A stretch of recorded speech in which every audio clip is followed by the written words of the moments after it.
Hello friends, जय Shri Krishna. Sumita kitchen corner में तमारुं स्वागत है। आज आपणे बनावीशुं सुरती स्टाइल पावभाजी। तो फ्रेंड्स, आज हूँ मारा भाईनी घरे आवी छुं, बाळकोने वेकेशन है ते माटे। तो मारा भाभी सुरती स्टाइल पावभाजी खूब सरस बनावे छे, तो आज हूँ तेमनी रेसिपी तमारी साथे शेर करीश। तो चालो हूँ तमने भाभीनो इंट्रो पण करावी दऊं। तो फ्रेंड्स, आज आपणे पावभाजीनो प्रोग्राम छे, तो पावभाजी आपणे अलग रीते बनाववानी छे। तो मारा भाभी सूरतना छे अने ते आजे सूरतनी स्टाइलमां पावभाजी बनावशे। तो अहींया बधुं कटिंग चॉपिंग चाले छे अने बधा साथे बेसी गया छे। मम्मी छे, नाना भाभी छे। तो वेजिटेबलमां आपणे आ रीते फ्लावर, बीट, गाजर, दूधी, बटेटा, वटाणा, લીલું લસણ, આદુ અને કાંદા પણ આપણે ચોપ કરશું। અને આ રીતે મમ્મી ધાણા ભાજી પણ ચોપ કરે છે અને ભાભી લીલું લસણ કરે છે। તો અત્યારે આપણે 15 વ્યક્તિ માટેની ભાજી બનાવવાની છે, તો આપણે આ રીતે વેજીટેબલ લીધા છે। તમારે જેટલા વ્યક્તિની બનાવવાની હોય તે રીતે તમે વેજીટેબલની ક્વોન્ટિટી લઈ શકો છો। તો આપણે પાઉંભાજીના 2 વઘાર કરવાના છે। અત્યારે બાફતી વખતે પણ આપણે એક વઘાર કરશું અને બફાઈ જાય ત્યારબાદ પણ આપણે તેને વઘારવાની છે। तो पहला वघार में आपणे शाकभाजी ने बाफवाना छे। तो आपणे 4 થી 5 चमची तेल एड करशुं, 1 चमची जीरुं एड करशुं, साथे साथे 2 થી 3 चमची आदू मरचा अने लसणनी पेस्ट एड करशुं। थोड़ुं सतळाई जाय त्यारबाद आपणे वेजिटेबल कट करीने राख्या हता ते एड करी देशुं। तो पहेलो आपणे सिम्पल आदू मरचा अने लसणनो वघार कर्यो छे। हवे आपणे 1 चमची हळदर पाउडर अने 2 चमची मीठुं एड करशुं। તેને પણ આપણે સારી રીતે મિક્સ કરી લેશું। તો આગળ જણાવ્યું તે પ્રમાણે અત્યારે આપણે 1 ચમચી હળદર પાવડર અને 2 ચમચી મીઠું એડ કરશું। પછી આપણે બીજા વઘારમાં ટેસ્ટ કરીને જરૂર હોય તો એડ કરવાનું છે।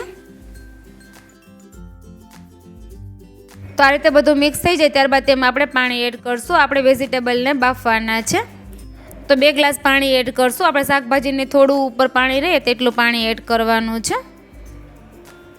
तो आ रीते आपणे पाणी एड करी दीधुं छे, तमे जोई शको छो। आ रीते उपरथी चमचो प्रेस करीए तो तमने पाणी देखाशे। तो आपणे आटલું पाणी एड करीने कुकरनुं ढांकण बंद करी देशुं अने 4 થી 5 विसल करी लेशुं। तो वेजिटेबल बफाय त्यां सुधीमां आपणे टमेटा कट करीने राख्या हता तेनी प्यूरी बनावी लेशुं।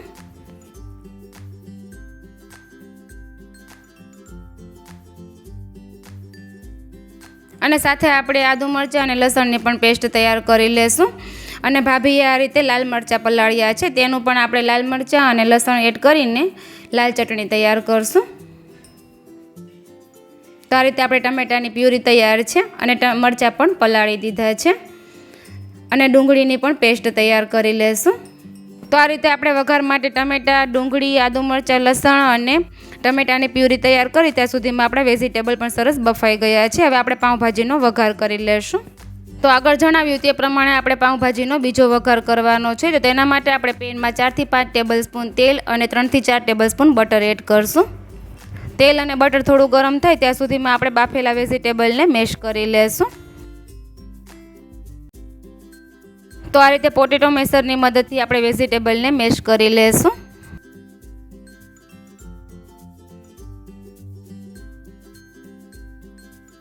તો હવે આપણે બટર અને તેલ ગરમ થઈ ગયું છે, તેમાં આપણે 1 ચમચી જીરું એડ કરશું, અડધી ચમચી હિંગ એડ કરશું, 2 થી 3 ચમચી આદુ મરચાં અને લસણની પેસ્ટ એડ કરશું। તો આપણે પહેલો વઘાર કર્યો તેમાં પણ આપણે 2 થી 3 ચમચી આદુ મરચાં અને લસણની પેસ્ટ એડ કરી હતી।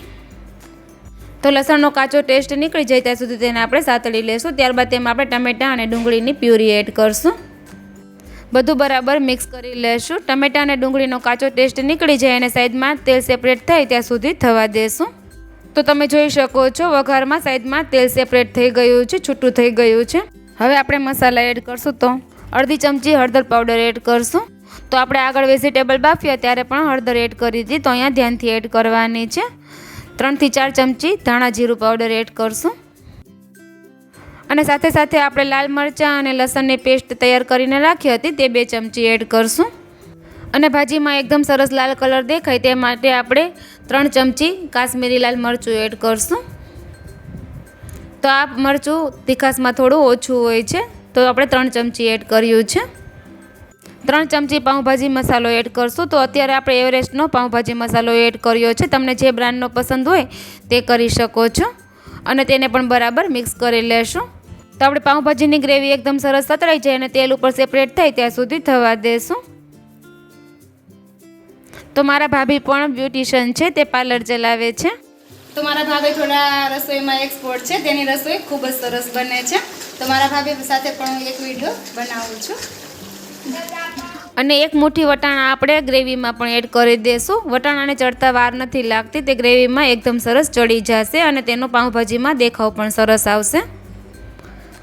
તો આ રીતે ગ્રેવીમાં તેલ છૂટું થઈ ગયું છે. હવે તેમાં આપણે મેશ કરેલા વેજીટેબલ એડ કરી દઈશું.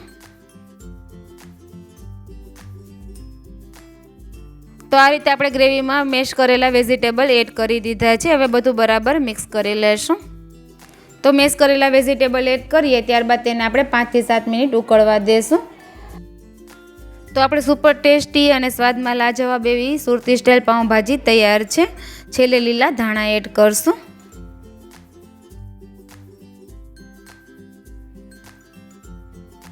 તો ભાજીને સર્વ કરીએ ત્યારે તેને એકવાર ગરમ કરી લેશું અને ઉપર આ રીતે બટર એડ કરશું.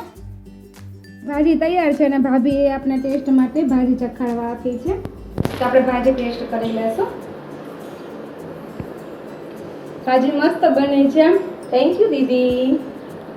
તો આપણે ભાજી તૈયાર છે અને તેની સાથે ખાવા માટેની તીખી ચટણી પણ નાના ભાભી બનાવે છે. અને સાથે સાથે આપણે ભાજી સાથે સર્વ કરવા માટેના પાવને પણ શેકી લેશું. તો આપણે બટર અને જે તીખી ચટણી બનાવી હતી તે એડ કરીને પાઉં શેકવાના છે.